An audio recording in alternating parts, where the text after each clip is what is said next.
સદ્ભી સંઘ પ્રકરણ 15 સંસ્થાઓ કાર્યકર્તાઓ પર ખડી થાય છે અને કાર્યકર્તાઓથી શોભે છે. મારું એ પરમ સૌભાગ્ય રહ્યું છે કે ઉત્તમ કાર્યકર્તા ઊભા કરવા, મેળવવા અને વિકસાવવાનું મારાથી બન્યું છે. યશ એ સૌનો છે. આવા કાર્યકરો ભાગ્યે જ કોઈકને મળે. એમને સંભાળું છું ત્યારે સૌથી પહેલા યાદ આવે છે રામજી બાપા. રામજી બાપા મારડના ખેડૂતોના અમે ટૂંકા વર્ગો ચલાવેલા. આંબલાના શરૂઆતના વર્ષોમાં પીઢ, વૃદ્ધ, જુવાનો બધા આવે. એકવાર તો એમની પત્નીઓનો વર્ગ પણ અમે ચલાવેલો. એ બધા ભીમભાઈથી ખેંચાઈને આવેલા. એમાંના એક રામજી બાપા. એમણે બેઉ દીકરાને તો ભણવા મોકલ્યા જ, પણ પોતે એક દહાડો સંસ્થામાં આવીને કહે, હવે સંસ્થાનું કામ કરવું છે. ઘરની ખેતી ગોરધનને સોંપી દીધી છે. સંસ્થાની ખેતીમાં સુધારો કરવાની જરૂર છે. કોઈ જોવા આવે એને શીખ્યા જેવું લાગવું જોઈએ. રામજી બાપાના ઘેરથી ગુજરી ગયેલા, ઉંમર ખાસ્સી જઈફ, 65 વરસ તો એ વખતે થયા જ હશે. એ વખતે મણારની જમીનો તાજેતરમાં લીધેલી. ગોવિંદ ત્યાં એકલો પહોંચી ન વળે, વળી ઉંમર પણ કાચી ગણાય. એટલે રામજી બાપાને ત્યાં મોકલ્યા. બેઠી દડી, થોડો દમ પણ ખરો. પણ વહેલી સવારે ઉઠે, યરવડા ચક્ર પર બેસી કાંતે, નાસ્તો કરી લાકડી લઈ ખેતર પર દાડિયા. સાથીઓ આવે તે પહેલા ક્ષેત્રપાળની જેમ ઊભા હોય. અમારે મન તો એ જમીન બરાબર હતી, પણ રામજી બાપાની નજરે તો બહુ સુધારાની જરૂર. જમીન તો સમતળ ગાદલા જેવી હોવી જોઈએ. લગારે ઢાળ ન જોઈએ. પાણી ચાલે કેમ કરીને. અને ધ્રો એક તરનું હોય તો પણ રામજી બાપાને રાત્રે પથારીમાં ખૂંચે. તેમણે મહિનાઓ, વર્ષો સુધી ઊભા રહી પાળા નખાવ્યા. પ્લોટ પડાવ્યા. ખાતર ખેડ કરી એ જમીનો સોના જેવી બનાવી નહીં. ગોવિંદભાઈ ભગત સૌને કહે, આ તો સંસ્થાની ખેતી છે. આપણી નથી. રોજ બપોર સુધી એમને એમ લાકડીને ટેકે હનુમાન જેમ ઊભા રહે. બેસવાનું ઘરની હોય તો પોરો ખવાય.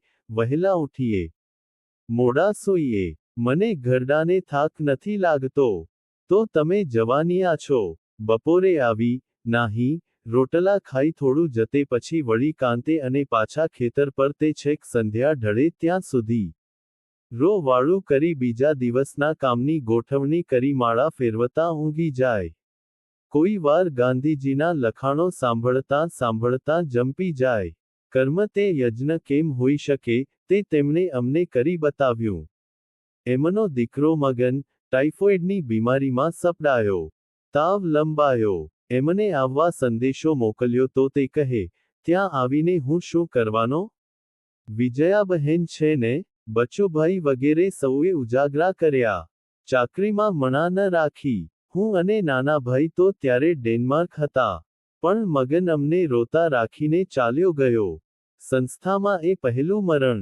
કિશોર વિદ્યાર્થીનું. બધા શોકમાં ડૂબી ગયા. રામજી બાપા આવ્યા. માળા ફેરવતા કહે, તમે બધા શીદને રોકકળ કરો છો?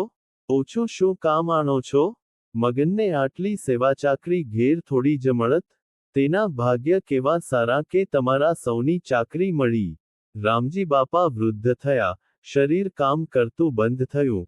એટલે કહે, હવે મારું શરીર ચાલતું નથી. હું ગોરધનને ત્યાં રહીશ. અમે કહ્યું, ગોરધનને ત્યાં શું અધોરેખિત કામ? અહીં જ રહેવાનું છે. સૌને તમારી ચાકરીનો લાભ મળશે. જવાનું નથી. પણ એ તપસ્વી ન રોકાયા. વગર કામ કરીએ સંસ્થાનો રોટલો લેવાય? કંઈક વર્ષો મણારની ખેતી સંભાળી, પણ રોટલા સિવાય કશું લીધું નહીં. કપડાને જાતે કાંતી લે. ઘેર રૂડી જમીન, 2 દીકરા, પણ રામજી બાપાએ તેની માયાળ પંપાળ ન રાખી. કેટલાયને વિદ્યા આપી, આપશે આ સંસ્થા. આ તો તીર્થ, એમાં આપણે લેવાનું ન હોય, અહીં તો દેવાય. એમ કહે, પૈસા તો ઘણા દે છે, પણ જીવતર અને તે પણ ક્ષણેક્ષણનું જીવતર દાન કરે તે જ દાનેશ્વરી. પછી યાદ આવે છે અમારો ડાહ્યો. લોકભારતીનો એન્જિન ડ્રાઈવર અને નિખાતું સંભાળવાવાળો. હરિજન. સંસ્થા શરૂ થઈ ત્યારે ડાહ્યો ઉગીને ઊભો તો હતો, હરિજનને પહેલા કામ પર લેવાનો અમારો રિવાજ. ડાહ્યો 30 વર્ષથી નમ કરે, 5-7 એન્જિનો મોટરો સંભાળે, સવારના 5 વાગ્યે તો ટાંકી રાઈને, નળોમાં પાણી વહેવું જોઈએ. ડાહ્યાએ એક દિવસ પણ પાયાનું મોડો થયાનું યાદ નથી. ખડખડ પાંચમ જેવી સાયકલ પર બધા હજુ ઉઠ્યા ન હોય ત્યાં આવ્યો હોય, એન્જિનો ચાલુ કર્યા હોય, અકસ્માતમાં હાથને ભારે ઈજા થઈ, પણ ડાહ્યાને તેનું કાંઈ નહીં. એ તો ચાલ્યા કરે, લોઢા હારે કામ કરીએ તો વાગે. મશીનોના સમારકામની સૂઝ પણ એની સારી. સણોસરા આંબલા માયધાર ક્યાંય એન્જિન ખોટવાય એટલે ડાહ્યો ત્યાં પહોંચી જાય, અને રાત દિવસ જોયા વિના, એન્જિનની ચાકરીમાં લાગી જાય. ગાઉ એક દૂર શેત્રુંજીકાંઠે એન્જિન હોય, બપોરે ખાવાનું વહેલું મોડું પહોંચે, તો પણ ફરિયાદ નહીં, એન્જિન નથી સાચવતા. એને તેલપાણીનું વેળાસર આપવું જોઈએ તેમ કહે. પોતાના એન્જિનના તેલપાણીનું, એમ કહીએ તો હસીને કહે, એ તો હાલ્યા કરે. હમણાં એક વાર બીમાર પડ્યો, માંદગી લંબાઈ એટલે લાકડીના ટેકે એક વાર આવીને કહે, મનુભાઈ, હવે હું છૂટો થાઉં, મારાથી હવે કામ નથી થતું, સંસ્થાનો રોટલો હરામનો ખવાય નહીં, મને છૂટો કરો. મેં કહ્યું, અરે ડાહ્યા, તે બહુ દહાડા કામ કર્યું. થોડા દિવસ માંદો પડે તેથી શું થઈ ગયું? તું તો કાયમી સભ્ય છે આપણો, તારે જવાપણું જ ન હોય. તારાથી થાય એટલું કરવું. બહુ કામ કર્યું છે તે, તારાથી એમ છૂટા ન થવાય. લોક કહે, ડાહ્યો અસ્પૃશ્ય છે. પણ હું કહીશ કે તે તો નેકીના અવતાર જેવો છે. તેની નેકીનો જ જાણે બદલો હોય તેમ તેના છોકરા સુંવાળા, કમાતા ધમાતા થયા છે, થોડી જમીન છે. ટ્રક લીધી છે ધર્માર્થમહની વ્યાસવાણી જાણે મૂર્ત થઈ છે. એનો ભાઈ આનંદ મારી ગાડીનો ડ્રાઈવર. એ પણ કામમાં એવો જ ચોખ્ખો, ન્યાયવૃત્તિ અને હિંમત ઊંચા. તાલુકા પંચાયતમાં અમે એને 2 વાર મોકલ્યો અને ન્યાયસમિતિનો પ્રમુખ પણ થયો, પણ કોઈના ભાર નહીં કે વેરો વંચો કરાવે. બચુભાઈ અમારા સૌના વડીલ, અંગ્રેજી સંસ્કૃતમાં પારંગત, ઉત્તમ નાગર કુળના. સંસ્થામાં ઘડિયાળ બચુભાઈના કાર્યક્રમ સાથે મેળવાય તેવા નિયમિત તેવા જ નિસ્પૃહી. સંસ્થામાં રહ્યા ત્યાં સુધી જરૂરિયાત કરતાં વધારે ન લીધું. નિસ્પૃહી તેટલા જ નિર્વ્યાજ, બદલાની, વળતરની અપેક્ષા જ નહીં, સહેજે લીધું, સહેજે દીધું. મોટી સ્વૈચ્છિક સંસ્થાઓમાં થોડાક એવા માણસો હોવા જોઈએ, જે ગમે ત્યાં ખાડો પડે તો પૂરવા તૈયાર થાય. લોકભારતી પ્રકારની સંસ્થાઓમાં મોટે ભાગે પરાણે કોઈ કામ સોંપાય નહીં. એક તો આ સંસ્થાઓ સરકારી ઢબે ચાલતી નથી. સરકારી ઢબ એટલે હુકમપાલન ખરું, પણ કામ તો થતું હોય તે રીતે જ થાય. સ્વૈચ્છિક સંસ્થાઓમાં કામ મુખ્ય છે. કામ પણ યંત્રવત કે અલ્પતમ નહીં, હુંશથી અને મહત્તમ, એટલે કોઈ કાર્યકર્તા અમુક કામ કરવાની અનિચ્છા બતાવે, સમજાવ્યા પછી પણ પોતાની લાચારી બતાવે, તો પરાણે સોંપાય નહીં. રોતો જાય તે મુઆના સમાચાર લાવે. ઉપરાંત કડવાશ વધે તે વધારામાં આવા પ્રસંગ માટે કોઈ પણ કામ કરવા તૈયાર હોય તેવા થોડાક ચુનંદા માણસ જોઈએ. બચુભાઈ એમાંના એક અને અગ્રણી. શિક્ષકનું કામ ગમે, પણ તેમણે ઉપનિયામકનું કામ, જેમાં પ્રધાનતઃ હિસાબો જોવાનું, વિભાગીય ગૂંચવણો ઉકેલવાનું આવે, તે વર્ષો સુધી કર્યું. એટલું ખરું કે કોઈને ઊંચે સાદે કે કડકાઈથી કહી ન શકે, એવું કરવાનું આવે તો નાના ભાઈને કે મને સોંપી દે. કોઈ અધ્યાપક હાજર ન હોય, તેના વર્ગો પડતા હોય તો વધારાના વર્ગો લેવા પણ તૈયાર. પ્રવાસમાં જવા, પ્રૂફ તપાસવા જે આવી પડ્યું તે માથે લેવા તૈયાર. હા, કોઈને માઠું લગાડવાની તૈયારી નહીં. પણ બચુભાઈનું સૌથી મોટું પ્રદાન સશિક્ષણની આ સંસ્થાના ભાઈઓ બહેનોના છત્રરૂપ થવાનું. સંતાન ઈશ્વરે આપ્યું નહીં પણ તેમનો કોઈ ખેદ, અભાવ મેં તેમની વાણી વર્તનમાં જોયો નથી. સંસ્થાના નાના મોટા છોકરા તેમના ફરજંદ. તેમને શાંતિથી સાંભળવા, તેમને પ્રેમથી પંપાળવા, તેમને આશ્વાસન આપી ટટ્ટાર કરવા તે બચુભાઈનું સ્વૈચ્છિક કામ. કેટલાયના તેઓ માર્ગદર્શક કે વડીલ થયા હશે. તેમની પાસે દિલ ખોલતા કોઈને સંકોચ ન થાય. વસ્તુને હળવી રીતે જોવાનું તેમનું વલણ તેમના સહજ હાસ્યરસના મૂળમાં છે, પણ તે જ વસ્તુએ તેમને ગંભીર બાબતોનો વગર કારણનો બોજ કાઢી કે કઢાવી નાખવાની શક્તિ આપી છે. મૂંઝાયેલા વિદ્યાર્થી કે વિદ્યાર્થિનીના માનસિક બોજ તેમણે હસી હસાવીને હટાવ્યા છે. હમણાં જ એમની જમણી આંખ કાઢી નાખવી પડી. ડાબી આંખે મોતિયો પાકતો હતો. બચુભાઈએ ડાબી આંખને સંબોધીને લખ્યું. દક્ષિણાએ ત્યજી પૂરું દાક્ષિણ્ય, વામતા ધરી. હવે તું વામતા છોડી, દાક્ષિણ્ય, ધારજે જરી. પછી ડાબી આંખનો મોતિયો સારી રીતે ઉતર્યો ત્યારે લખ્યું. અહો! આનંદ આનંદ! વામાએ વામતા તજી. દક્ષિણાએ તજેલું તે દાક્ષિણ્ય ધારતી હજી. દક્ષિણા, વામા, દાક્ષિણ્ય, વામતા, ના શ્લેષો કેવા કર્યા છે. પોતાના દુઃખ પર હસી શકનારા બચુભાઈ બીજાના દુઃખો જોઈ કાર્યતત્પર બનતા. ગુણવંતભાઈ અમારા આંબલાના પાયાના પથ્થર. આરંભથી જ ગૃહપતિપણું સંભાળેલું. ત્યારે બચુભાઈ આંબલા આવેલા નહીં. વર્ષો જતાં ગુણવંતભાઈને લ્યુકોમિયા લાગુ પડ્યો. કસરતી અને આહારવિહારમાં નિયમિત ગુણવંતભાઈ આના કેમ શિકાર બન્યા તે સમજાય નહીં. સંસ્થાએ તેમની ચાકરીની વ્યવસ્થા કરી. પૂરા પગારે જ તેમને આરામ પર ઉતાર્યા, પણ લ્યુકોમિયા તો જીવલેણ દર્દ.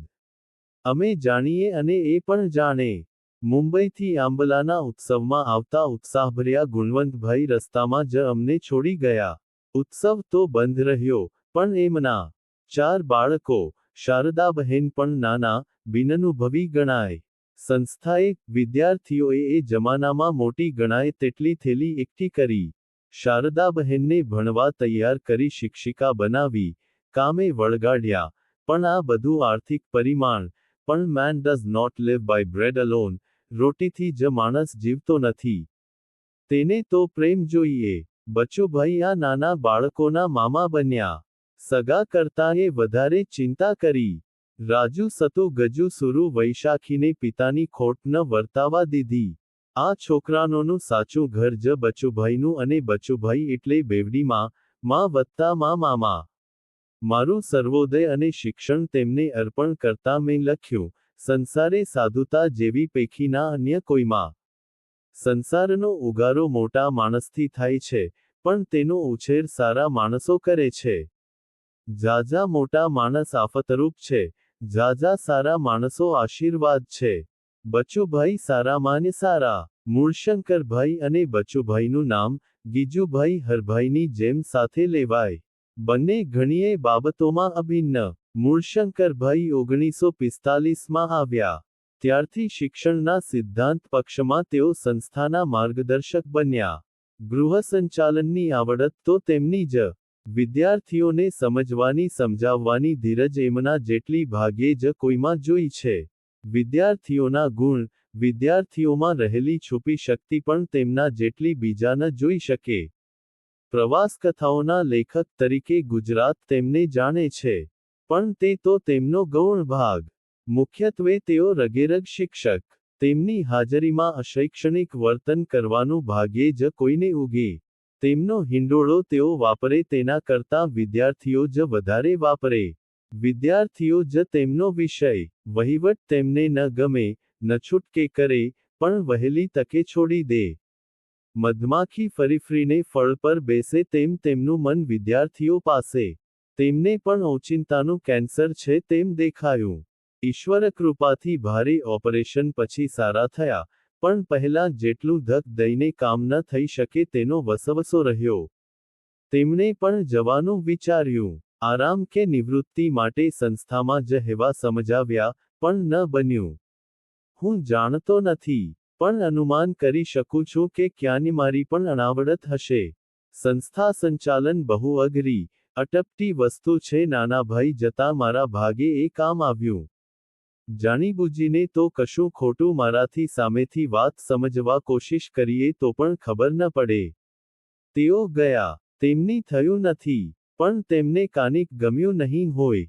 તેમનો સ્વભાવ સંકોચશીલ, એટલે ખોટ ન વર્તાય તેમ તો કેમ બને? પણ જે અનિવાર્ય થયું તેનો શોક સંતાપ કરવાથી શું વળે?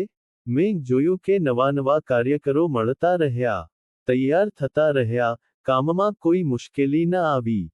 આવા નવામાંના એક કુમુદભાઈ, બી. એડ. થઈને આવેલા. ઓછું બોલે, પણ કામ જરાય ઓછું નહીં. ગમે ત્યાં મૂકો, બચુભાઈની જેમ કશી આનાકાની વિના કરે, અને તે પણ ચીવટાઈથી. ગમતું કે અણગમતું ગમે તે કામ હોય, ચીવટાઈમાં વધઘટ નહીં. આને હું આધ્યાત્મિક સંપત્તિ ગણું છું. કુમુદભાઈમાં એ ઠીક પ્રમાણમાં છે. નાની ઉંમરે આટલી સમતા કે આટલી અનાસક્તિ કોઈક ભાગ્યશાળીમાં જ હોય. બચુભાઈ કરતાં એમની એ વિશેષતા કે કડવા આકા નિર્ણયો ટાળવાનો પ્રયત્ન કર્યા પછી, કરવા પડે તો કરે. ધીરજથી સામા માણસને સમજાવે, પણ પોતાના ઘનશ્યમાં હાલકડોલક ન થાય. શરીર સંપત્તિ કાંઈ સારી ન ગણાય. તેમનું હીર અમે પારખ્યું અને પૂસામાં આગળ અભ્યાસ કરવા મોકલ્યા. પ્રથમ વર્ગમાં એમ.એસસી. થયા, પણ ભાગ્ય એવું કે જે વિષયમાં તેઓ પારંગત થયા તેના કરતાં જુદું જ નિયામકનું કામ કરવાનું એમને આવ્યું. હિસાબ, સરવૈયા, બજેટ, પરિપત્રો, સભાઓ, કમિટીઓ, સીમાડાના સવાલના વિવાદોમાં તેમને દટાઈ જવું પડ્યું. ગંજાવર બોજ વચ્ચે પણ તેમની સમતા કાયમ રહી છે તે તેમના આંતરિક અધ્યાત્મની નીપજ છે. તેમના ફાઇલો કાગળોથી ઉભરાતા ટેબલની નીચે જોઈએ તો કૃષ્ણમૂર્તિ કે રમણ મહર્ષિના પુસ્તકો હોય. હું ધારાસભામાં ગયો ત્યારથી તેમણે નિયામકનું કામ સંભાળ્યું તે આજ લગી. તેમાં જ ડૂબતા તરતા, તરતા ડૂબતા રહ્યા, તેવા જ સુલભ મંદહાસ્ય સાથે. વલ્લભ મારા દીકરા સમો, દયાળ અને વલ્લભ રામચંદ્ર જેવા જ. તેમને ખભે ચડી જવાની હું હોંશ ધરાવું છું. પણ જ્યાં ફેંકો ત્યાં જવા તૈયાર અને આરપાર નીકળે. લોકભારતી ની ખેતી સંભાળવાનું જેવા તેવાનું ગજુ નહીં. કોડીનાર, અરણેજ, માયધારના 3 મોટા કૃષિક્ષેત્રો. ઉપરાંત સણોસરાની જબ્બર ખેતી. ચારે જગ્યાએ બગીચા, તેની ખેડ્ય, તેના પાકાયોજન, તેના વેચાણ લેવાણ એક સ્વતંત્ર સંસ્થા ચલાવવા જેવું જ કામ. ભલભલાના પાણી ઉતરી જાય, પણ વલ્લભે તેમાં કદી પાછી પાની ન કરી. નવીનવી યોજના પણ લાવે, કોઈક સફળ નીવડે, કોઈક ન પણ નીવડે. હું બહુ સાવચેતી રાખનારો બ્રાહ્મણ. દેવું કરીને કશું થાય જ નહીં. કદી કોઈને પગાર વેતન ચૂકવણામાં વિલંબ કરી શકાય નહીં, અને વલ્લભ સાહસિક. કહે, ખેતી હવે મોટા રોકાણો વિના નહીં થાય. 2 ટ્રેક્ટર તો હોવા જ જોઈએ. શેત્રુંજીની ડૂબત જમીનો લઈ લ્યો, બધો ખર્ચ કાઢી આપું. હવે સ્પ્રિંકલર વિના ન ચાલે. ઇઝરાયલની ખેતી તેના પર જ ચાલે છે. તમે કોથળી બાંધી ન રાખો. આવું કહે, પણ અહીં કોથળી હોય તો ને. હું ના જ પાડું. બહુ કહે ત્યારે થોડો ધમકાવું પણ ખરો. કહું, ઇઝરાયલની ખેતી ટ્રેક્ટરોની ખેતી શું હું નથી જાણતો? પણ આ દેશમાં, આ સંસ્થામાં જેટલું શોભે તેટલું જ કરાય. બીજાની હવેલી જોઈને આપણી ઝૂંપડી ઉડાડી ન મુકાય. કાપડ પ્રમાણે જ કોટ વેતરાય. હું તો રોજનો રોટલો માગનારો છું. અને તે પણ ગાંધી વિચારથી મળે તેટલું જ માગનારો છું. આવું કહું એટલે વલ્લભ હસી પડે અને ચાલતો થાય. હાડોહાડ પટેલ, પરિસ્થિતિ સાથે બાથોડિયા લેતા થાકે નહીં. પોતાની આવડત, સૂઝ પર પૂરો ભરોસો.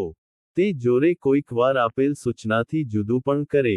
મને જાણ થાય અને પૂછું તો ટાળમટોળ કરે, પણ હૃદય સોનાનું, એટલે મને ચિંતા નહીં. ઉપરાંત એના જેટલો જ ભરોસો મને ઉજમ પર. ઉજમ એક નારીરત્ન જેવી, કાંઈ ભણ્યા વિના જ આવેલી, પણ ઘરકામમાં એક્કો, એના કરતાંય સૌને ઉપયોગી થવામાં તે બેજોડ.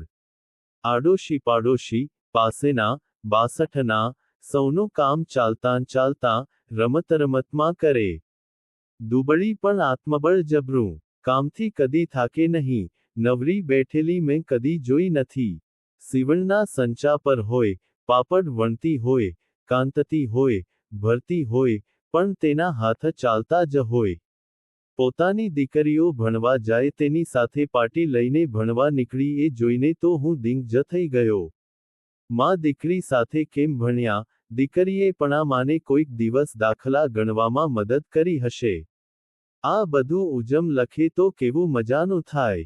આ ભણતા તે સિનિયર થઈ, સંસ્થાની બાલવાડી પણ વર્ષો સુધી ચલાવી. તેના બાધા વરત તો ચાલતા જ હોય. ચોમાસામાં એકટાણ હોય, કોઈને ત્યાં પાણી પણ ન પીવે. અમારા ઘરનું પણ નહીં. ધમકાવીએ તો હસ્યા કરે. ખાદી પહેરી તે અંગેથી કદી ઉતારી નહીં. વલ્લભની જેમ જે કા બીજા કરે તેમ ન હોય તે કરવા તૈયાર. આવી ઉજમ પાસે શરૂમાં વલ્લભ રાત્રે પગ દબાવે. એકવાર જરા ઠપકો આપ્યો એટલે હસીને કહે, પણ એ પુણ્ય જોઈતું હોય તો હું શું કરું? વાત પણ ખોટી નહીં.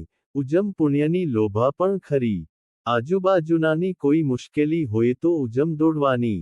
સંસ્થામાં કુટુંબોમાં બોલવાનું કોઈક વાર બને ત્યાં પણ ઉજમ સમજાવટનું કામ કરે. તેને સ્નેહ કહે છે. આવો રસને હુજમાં ભરપૂર. મુનિભાઈ અમારા અધ્યાપક. અધ્યાપક શબ્દની સાથે જે અભ્યાસમગ્નતાની ખ્યાલ ઊભો થાય, મુનિભાઈ તેની મૂર્તિ. વિધવા માતાના પુત્ર. આંબલામાં આવ્યા અને પ્રાથમિક શિક્ષક થયા. સુવાડા એટલે બધે સમાઈ જાય. લોકભારતી શરૂ થઈ એટલે સ્નાતક થયા. M.A. થયા. ઇતિહાસના શોખીન પણ ઇતિહાસથી ઘેરાયેલા નહીં. એટલે ઇકોલોજીના પણ નિષ્ણાત કહી શકાય તેટલું વાચન, પંખીઓની પીછાણનો શોખ. મારો વાચન શોખ મળે એટલે નવું વાંચ્યું હોય તેના તરફ ધ્યાન જ ન દોરે, ચોપડી પણ લઈ આવે. આવો બહુશ્રુત માણસ પુસ્તકોમાં જ દટાયેલો રહેતો હશે તેવું કોઈને લાગે. મુનિભાઈ લગીરે એવા નહીં. તરવાના શોખીન, વિવિધ સ્વાદોના જાણકાર. તેમના ગૃહના છાત્રોને કદી બેસ્વાદ રસોઈ ન મળે.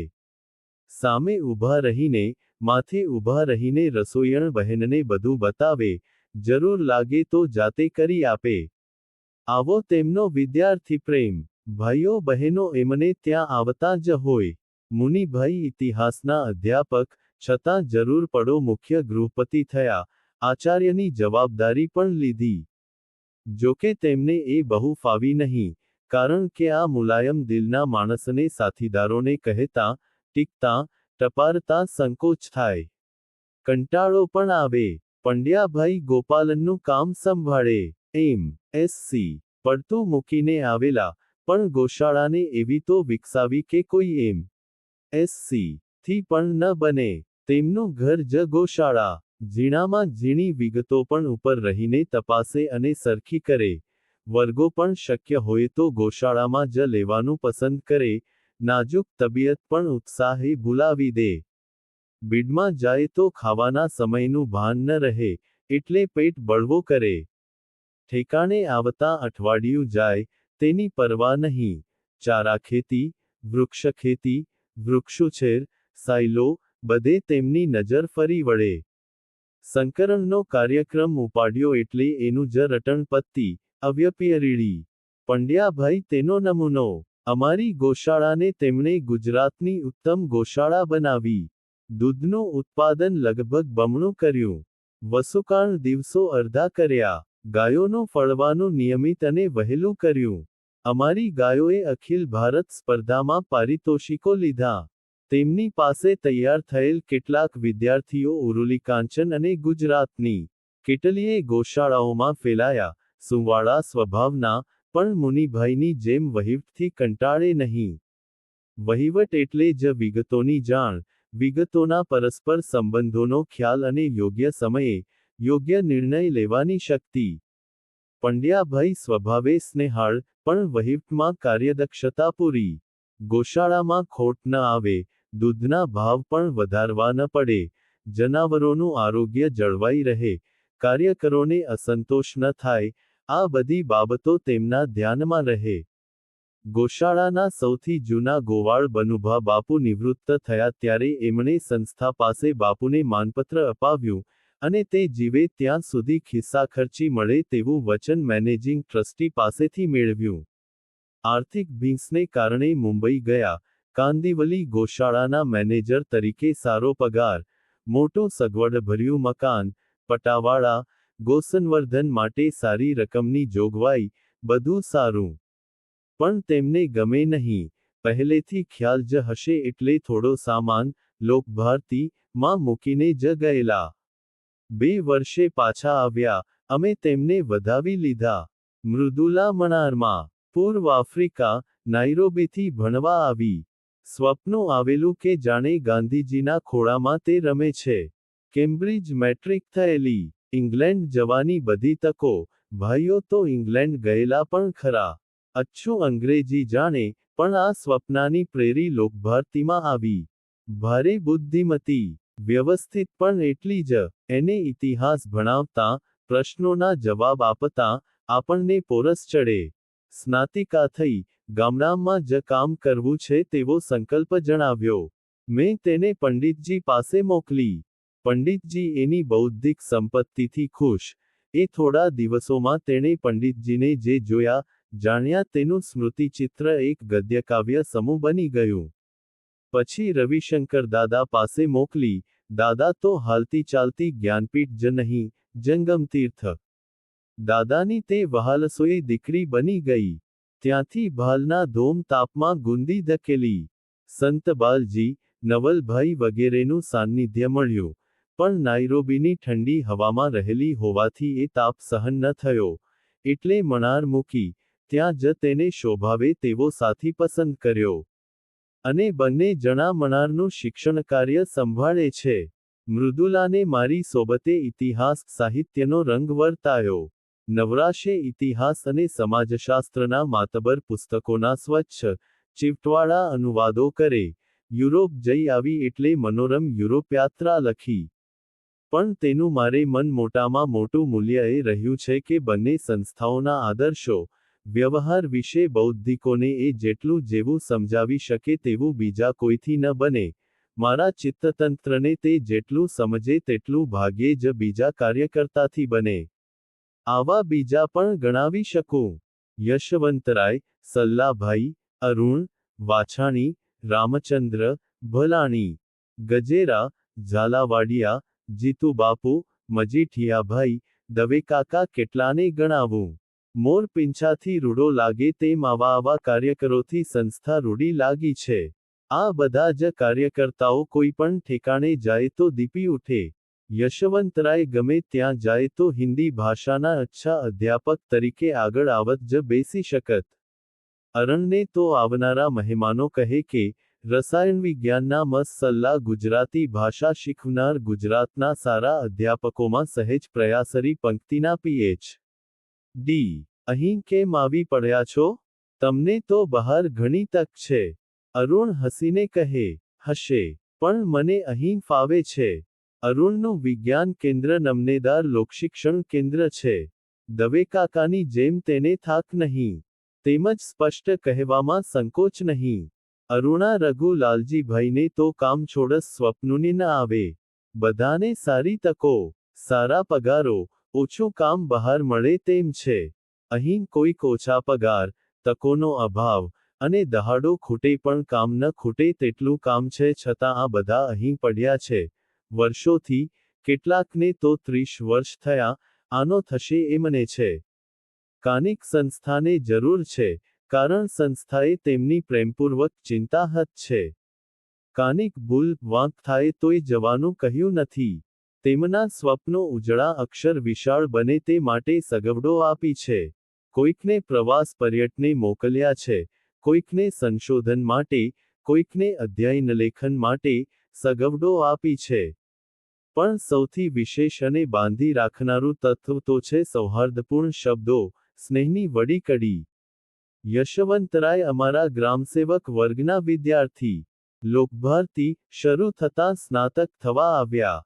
સ્નાતક થઈ, લોકભારતી માં જોડાયા. પછી એમ.એ. બી.એડ થયા. હાડોહાડ રાષ્ટ્રવાદી. વક્તવ્યમાં સ્પષ્ટ, એમના જેવા યોગ્ય સમયે સાફ વાત કહેનારા, સંસ્થાની મૂડીરૂપ બને. યશવંતરાય સારા અધ્યાપક, સારા ગૃહપતિ, સૈનિક સ્વભાવના પહેલેથી, એટલે કોઈ કામ માથે આવી પડે તો ના ન પાડે, પણ 35 ગૃહપતિ કે શિક્ષકનો કેળવણીમાંથી લોકોને ઉપયોગી થવાની ભાવના પ્રગટલ જોઈએ તેવો તેમનો મત. એમને ભરોસે વિદ્યાર્થીને મૂકો તો એનું કદી કલ્યાણ થાય. ગરીબીમાં ઉછરેલાને સાદાઈ કદી કષ્ટદાયી ન લાગે, પણ યશવંતરાને સાદાઈ ગૌરવ લાગે. ગામડાના ગરીબ વિદ્યાર્થીઓ માટે આ ગૌરવ અમૃતકોળિયા સમૂહ બને.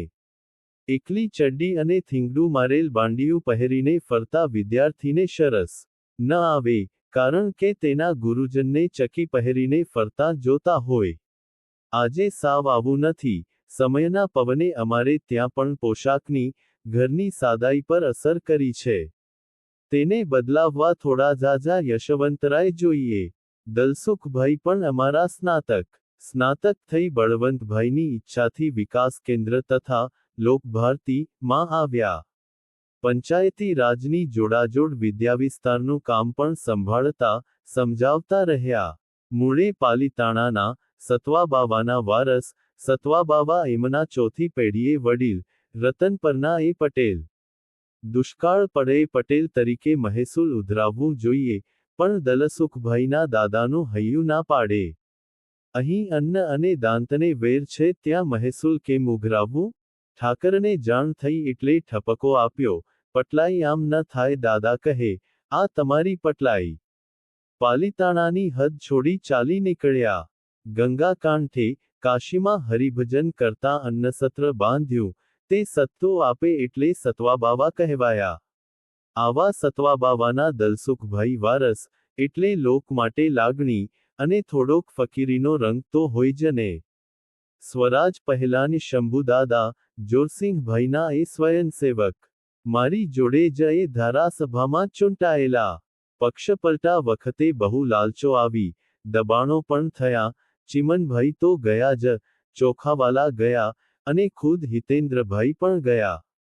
ઠાકોરભાઈ ગુજરી ગયા. સંસ્થા કોંગ્રેસ નબળી પડતી ગઈ, ડૂબી કે ડૂબશે તેવું વાતાવરણ. એ વખતે દૃઢ. જે મોઢે પાન ચાવ્યા એ મોઢે કોલસા કાં ચવાય? જિલ્લાનું સહકારી કાર્ય તેમનું કાર્યક્ષેત્ર. સહકારી ક્ષેત્રને પક્ષીય રાજકારણથી દૂર રાખવાનું 2 દસકાથી ઠેરઠેર હું કહ્યા કરું. બધા દુબળા લોકોને નાણાભીડ છે જ. તેમને વગર નફે, સહુને સમાન મત અને સમાન વર્તાવ એ પાયા પર સહકારી પ્રવૃત્તિ ઊભી છે. એમાં પક્ષીય રાજકારણની શી જરૂર છે? રાંક દુબળો ખેડૂત છે, મંડળીનો સભ્ય છે, એ જ શાખ. તેનો કયો પક્ષ છે તે પૂછવું કે જોવું તે જ પાપ. પરબે તરસ્યો માણસ આવે તેની નાત ન પૂછાય. સમાજમાં પૂરતા ભાગલા છે, વગર કારણના ભાગલા તળિયેથી ન પાડો. વાત સાચી છે તેમ સૌ કહે, પણ તેનો અમલ કોઈ ન કરે, કારણ કે જે પક્ષ સહકારી મંડળીઓનો કબજો લે તેને કરોડોનો વહીવટ, મોટર ગાડીઓ, ગામડે ગામડે મફતના કાર્યકરો મળી જાય.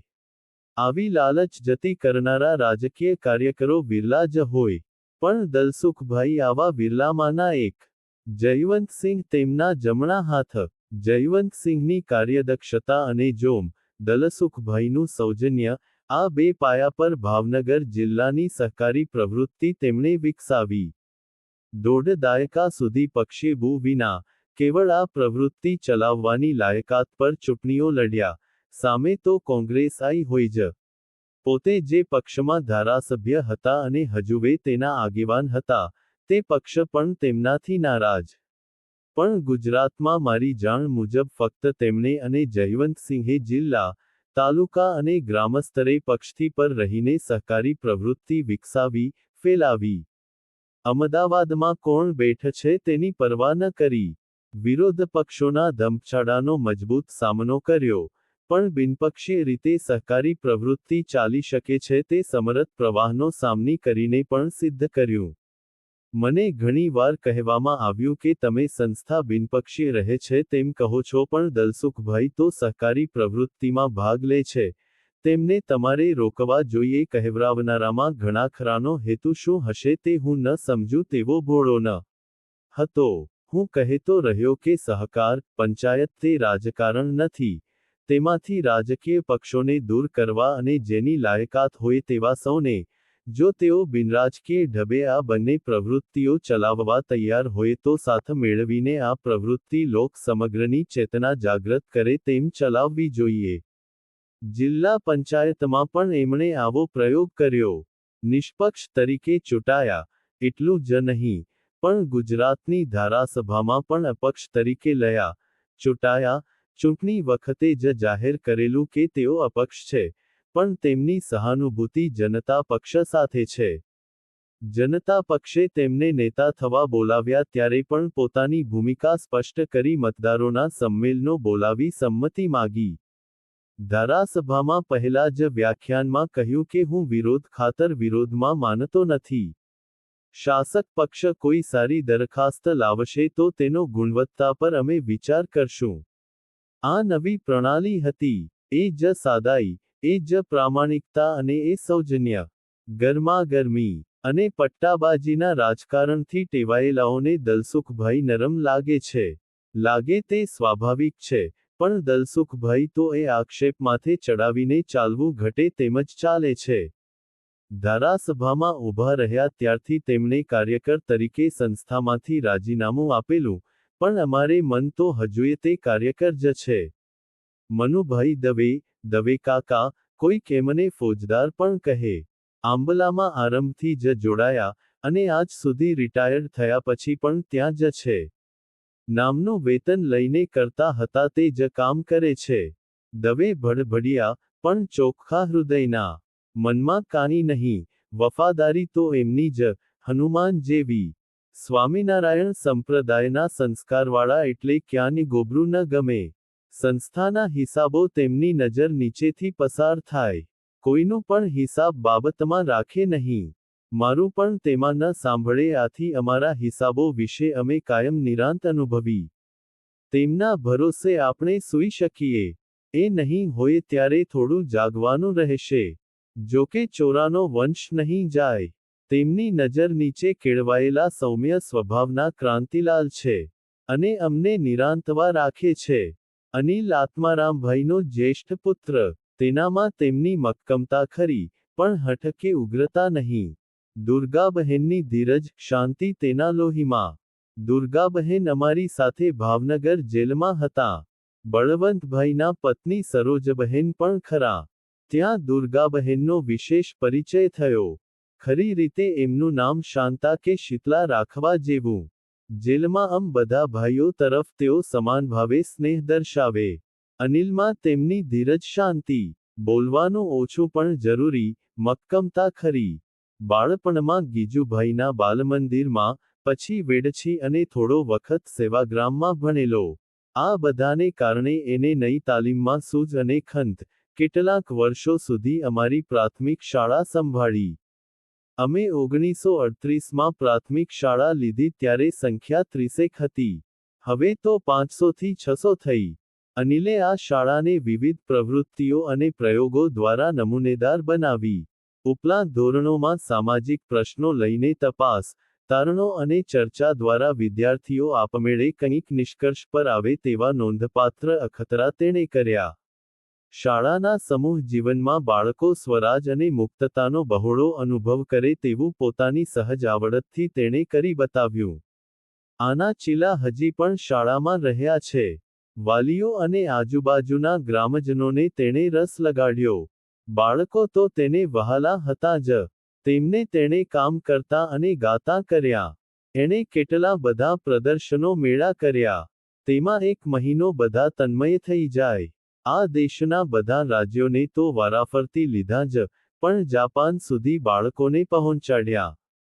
પ્રદર્શનમાં જાપાનના બુદ્ધની એક મૂર્તિ ઊભી કરી, ખાસ્સી આબેહૂબ.